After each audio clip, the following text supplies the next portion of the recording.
Maintenant, on a terminé notre tour de présentation et je propose que Amélie nous explique un peu comment elle a contourné en particulier les soucis, ces soucis d'enseignante traumatisée crânien confrontée à des enfants qui sont plutôt bruyants dans une école maternelle habituellement.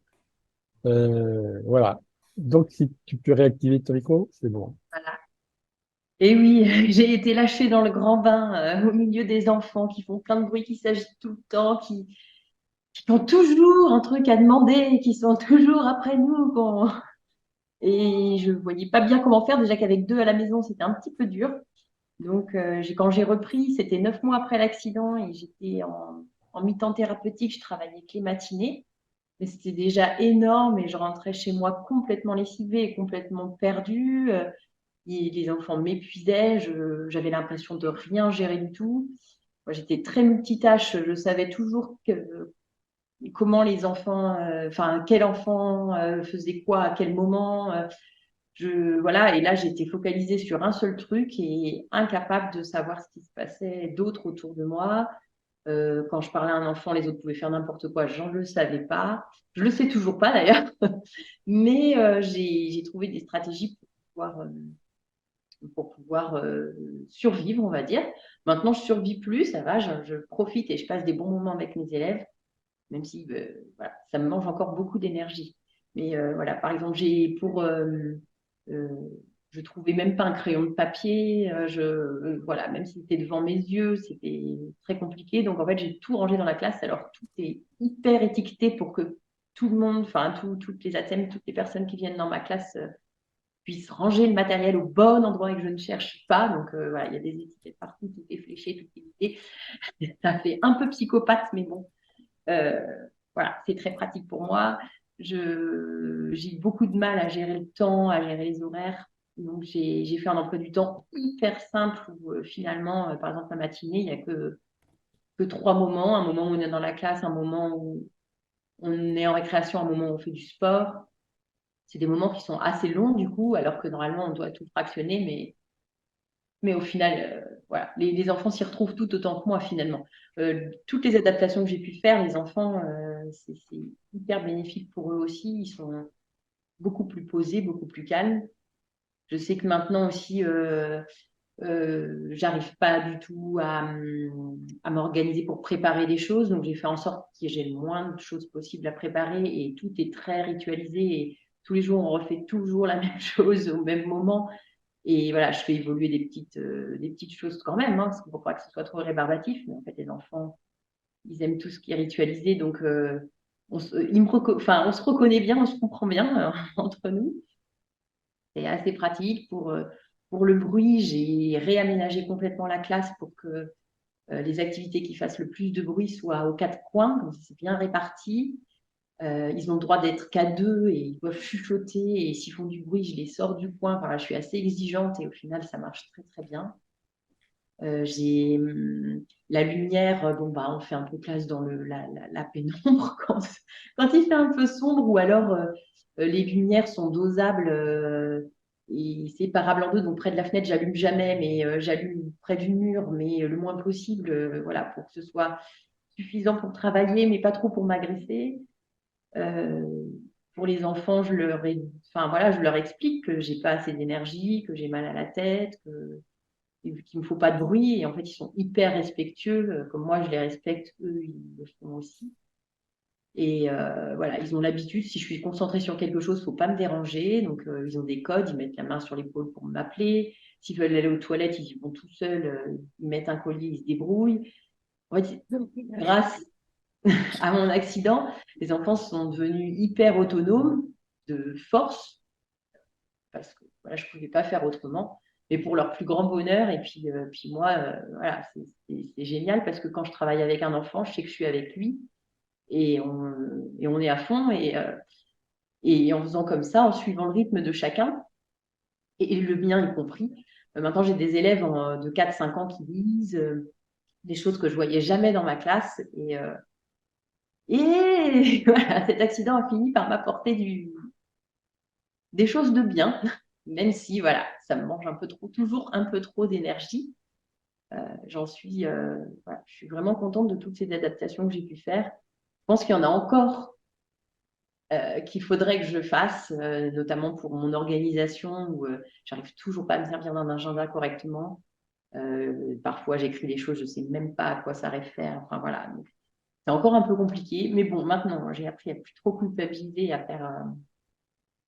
faire comme ça vient, comme les choses viennent. Et puis tant pis. Et puis au final, les enfants n'y voient que du feu. Mes collègues sont compréhensifs.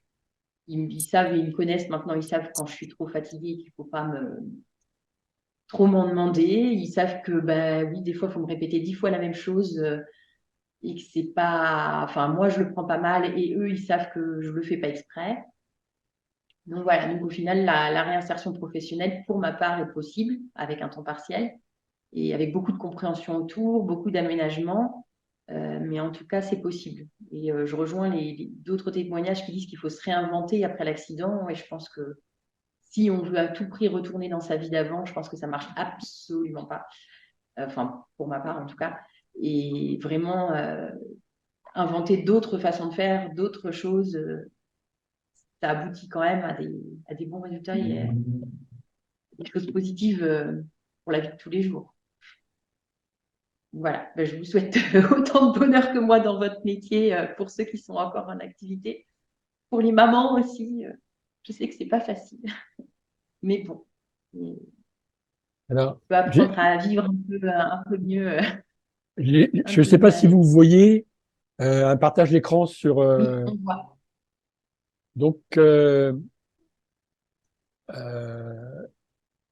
Amélie ou Gigi, comme vous voulez, a fait cette bande dessinée. Elle est sur casse-tête pour expliquer comment se soigne un traumatisme crânien léger.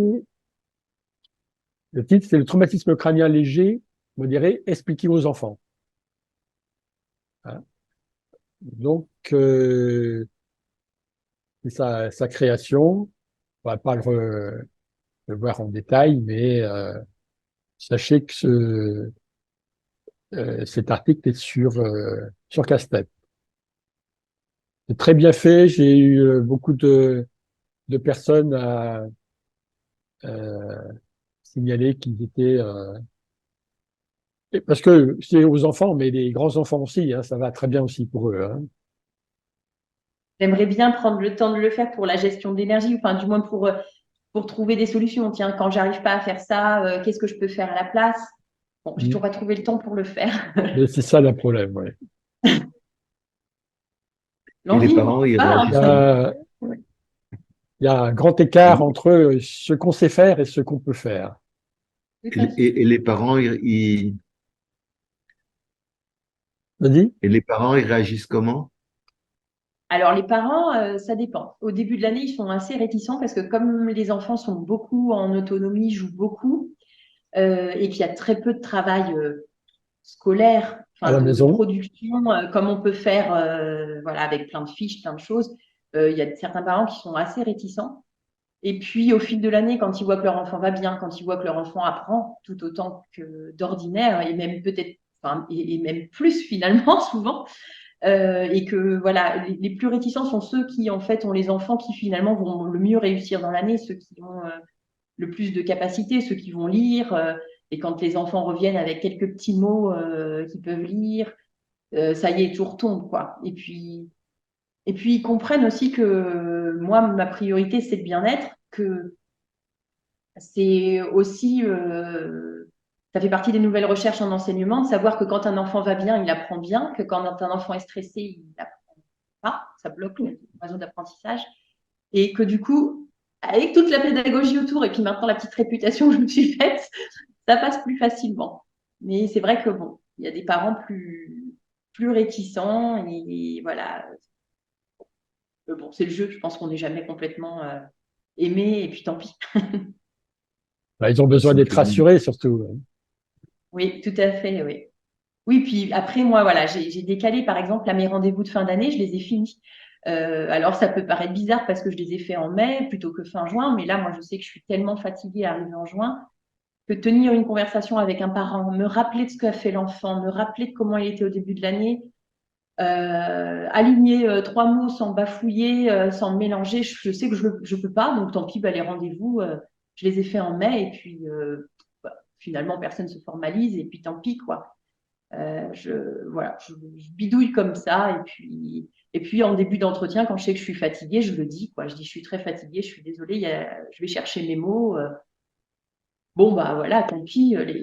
Les gens peut-être. Enfin, je pense que le fait de le dire, les gens le prennent moins mal. Enfin, voilà, certains, il y a des familles dont j'ai eu les grands frères ou grandes sœurs quand ils étaient dans ma classe quand j'ai eu mon accident. Donc il y a des familles qui savent que j'ai eu un trauma crânien et que j'ai des difficultés. Et voilà, je pense que c'est un peu, ça s'est un peu dit et il y a une certaine compréhension derrière. Oui.